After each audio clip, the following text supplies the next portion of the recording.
There's a moment many people recognize. You wake up in the morning and before you've even moved, you can already feel it. A heaviness in your knees, a stiffness in your fingers, a quiet ache in your hips that wasn't there 10 years ago. You lie still for a moment, maybe hoping it will pass. And sometimes it does, a little. But some mornings, it doesn't. And that's when the thoughts begin. You're not imagining it, and you're not overreacting. What you're feeling is real, and there's actually a reason your body responds this way.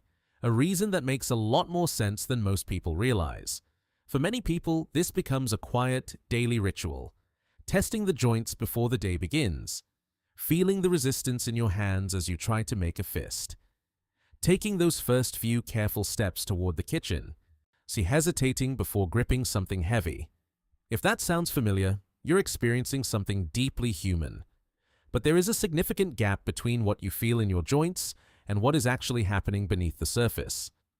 Most people are taught that this discomfort is an inevitable breaking down of the body, that the tread is wearing off the tires and the only direction is decline. That perspective, while understandable, often creates a cycle of protection that, though well-intentioned, can contribute to the very stiffness you're trying to avoid. Pain does not mean failure. Your joints are not failing. They are responding to a complex set of biological signals. And when you understand those signals, the path forward becomes much clearer. Inside every healthy joint, there is a remarkable system of cushioning and lubrication. And at the center is cartilage, a smooth, rubbery layer that absorbs load and allows bones to glide past each other without friction. Surrounding that is synovial fluid, which functions like a high-quality lubricant. It keeps joint surfaces slick, reduces friction during movement, and delivers nutrients directly to the cartilage. Here's something most people are never told about how joints actually stay lubricated. Unlike your muscles, which receive a continuous blood supply, cartilage gets most of its nutrition through a process called imbibition. Think of a sponge sitting in a bowl of water. To get old water out and draw fresh water in, you have to squeeze the sponge and then release it. Your joints work the same way. When you move, pressure changes inside the joint, pushing out metabolic waste and drawing in fresh, so nutrient-rich synovial fluid. Movement is the pump. Without it, the fluid becomes stagnant, and the cartilage slowly loses access to the nourishment it depends on. When arthritis develops, it isn't simply that the cushioning disappears. In many cases, what happens is that the inflammatory signaling in the joint environment becomes amplified, like a smoke alarm that's grown overly sensitive. It begins registering discomfort not because there's a catastrophic structural failure, but because the system has been calibrated toward protection. Your body is not broken, it is, in its own way, trying to keep you safe. Understanding that distinction changes everything. This is where the hidden stiffness loop begins, and why so many people find themselves trapped in it without realizing what's happening. It starts with pain. The natural response to pain is protection. You move less, you rest more, you avoid anything that feels like it might aggravate the joint. That instinct makes complete sense. It feels cautious, responsible. But here's what follows. When movement decreases, that sponge mechanism slows down. Synovial fluid stops circulating. The muscles surrounding the joint, the quadriceps around the knee, the glutes around the hip, the small stabilizers around the fingers, begin to weaken from disuse. Those muscles are what distribute load away from the joint itself.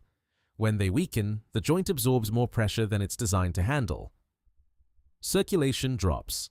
The joint environment becomes less nourished and more compressed. Stiffness increases. Pain signals intensify.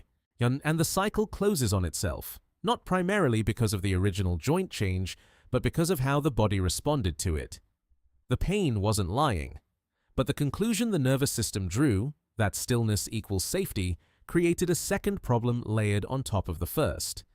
Your nervous system is protective, not broken. It was doing exactly what it's designed to do. The difficulty is that in this specific situation, the protection response becomes the reinforcing loop. Breaking that loop doesn't require intense exercise or forcing movement through sharp pain. It requires something more precise than that. Signaling to the nervous system, gradually and consistently, that movement is safe. Gentle, supported mobility is one of the most well-evidenced approaches to joint comfort in older adults. Well, not because it reverses structural tissue changes, but because it reactivates the sponge. It keeps synovial fluid circulating. It maintains the strength of the surrounding muscles so the joint doesn't carry load alone. Small, non-weight-bearing movements, rotating the wrists, gently straightening the legs, moving the ankles in slow circles, can begin this process without placing stress on the joint itself. The goal is not performance, it is input. You are giving your nervous system evidence, one small movement at a time, that motion is not a threat. Circulation matters here too. Joint stiffness is often most severe when the body is cold or when blood flow has been sluggish for hours. And extended periods of sitting, particularly with hips compressed or legs bent, reduce the circulation that keeps joint tissue nourished and the surrounding muscles supple. Brief, regular movement throughout the day, even just standing and walking for a few minutes every hour, interrupts that pattern meaningfully. Sleep positioning is another factor that often goes unnoticed. When joints remain fixed in a compressed or strained position for 8 hours, the body wakes up in a heightened state of protection. That's where much of the intense morning stiffness originates, not from the arthritis alone, but from hours of accumulated mechanical load with no relief. Small adjustments, like supporting the knees during sleep or reducing pressure on the hips, can shift how the joint feels in the first 30 minutes of the day more than most people expect. And then there is the broader inflammatory environment. Low-grade systemic inflammation, influenced by diet, disrupted sleep, chronic stress, and sedentary patterns, can amplify joint discomfort without directly damaging cartilage. Reducing dietary sources of inflammation, improving sleep quality, and supporting the nervous system's overall regulation all shape the joint's environment in ways that accumulate quietly over time. None of these are instant solutions. Regulation is gradual, not instant, but they are real influences, and they are within reach. It's also worth being honest about why so many quick fixes fail to produce lasting comfort. Most of them address the signal of pain without touching the underlying physiology of the joint environment or the protection loop driving it. Temporary relief has its place, but sustained comfort tends to come from changing the conditions the joint is living in, not from masking what those conditions are producing. That takes time, and it looks different for everyone. No two bodies are the same. Your experience of arthritis is shaped by your genetics, your history, your joint alignment, your prior injuries, and patterns accumulated across decades. What supports one person's knees may be less relevant for another's hands. This is why education functions best as a partner to professional care, not a replacement for it. If pain is persistent, worsening, or accompanied by swelling or significant functional loss, a physician, so physiotherapist or rheumatologist can provide assessment and guidance that no general framework can substitute for. Understanding your body and working with qualified professionals are not in tension. They work best together. Your body is responding to signals, and those signals can change over time. When you stop interpreting joint pain purely as evidence of irreversible decline and begin understanding it as information about your joint's current environment, the options change. Rest becomes intentional rather than fearful. Movement becomes supportive rather than dangerous. Small daily patterns begin to carry weight. Gentle mobility, circulation support, thoughtful sleep positioning, an awareness of the broader inflammatory conditions you're living in.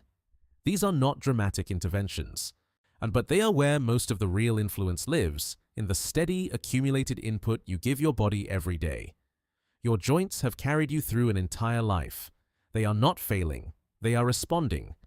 And a body that responds to signals is a body that can be supported, not through reversal, but through the patient, informed attention you bring to its conditions. That is not a small thing. That is where change actually begins.